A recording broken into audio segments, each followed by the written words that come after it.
Seems like you ain't never available, God, when I call. See, Darius, I remember it was January 91. I had just left Simeon's Martin Luther King ceremony speaking. I wasn't feeling too well that day. Little did I know that all the while, my appendix had been leaking. And where were you, God? Just when I thought nowhere to be found.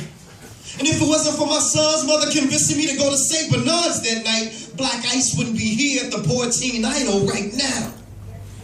And where were you at, God, that morning when I went to work and when I got to 123rd and Kesey, right by the cemetery, this lady ran the light.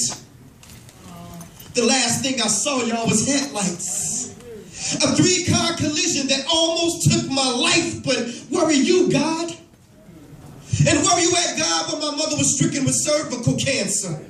She's been going to the Kingdom Hall, serving you since before I was born, and we both called on you, and you still didn't answer. Come on, God, this is my mother. Tell me, is this how you treat all your sons and your daughters? And where were you at, God, that day my son died? I sat there at the University of Chicago, and I watched them come back twice. You could have intervened. You could have saved his life, but where were you, God? And where were you at, God, when... Okay, my son, I've heard enough. Now I know that times for you have been rough, but son, where's your faith? Seems like you only seek my face when you need me, for I am a full-time God, my son. Do you really believe in me? Well, if so, then you would know that I am the creator of the universe.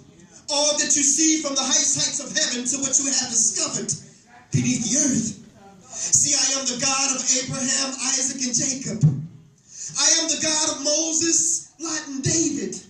I am the one who made Solomon wise. I put Noah in the ark before the waters could rise. I gave Samson the strength to destroy the Philistines with no eyes. I am that smooth stone that David slung that smote Goliath in the head. The cracks that crumbled the walls of Jericho, the same one that rose Lazarus from the dead.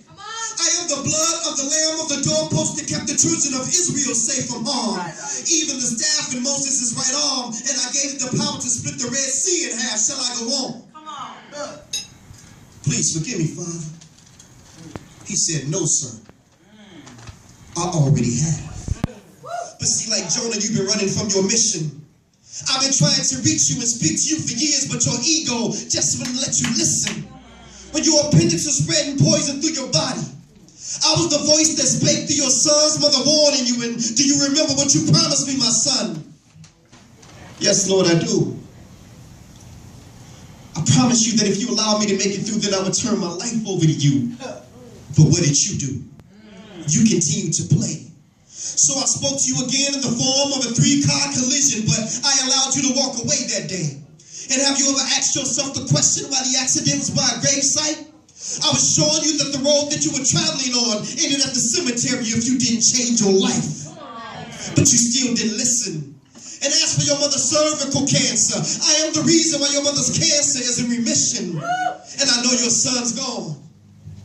But his body was sick, so I relieved him of his pain and I called him home. And yet and still I stayed by your side. All those moments that you felt alone, yet you still rejected my truth.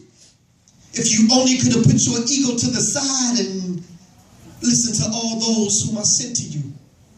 Lord, you mean to tell me all the while I was waiting to hear from you, you were sending me messages through all those whom I rejected? Yes, my son, this is true. And instead of focusing on all these guides, submit to the truth that you find inside. For Satan is the one who subtracts and divides, but I am the one who adds and multiplies. I'm telling y'all, he opened my eyes. And so to those of you who can't accept the truth, because your ego won't allow you to accept who the truth is coming through, take this as a lesson. Because see, God just ain't using these pastors today, because asking some of these pastors questions is just like asking blind men for directions. But it's the truth that counts. And see, Chicago, in this case, my ego just wasn't my ego. But my ego was easing God out.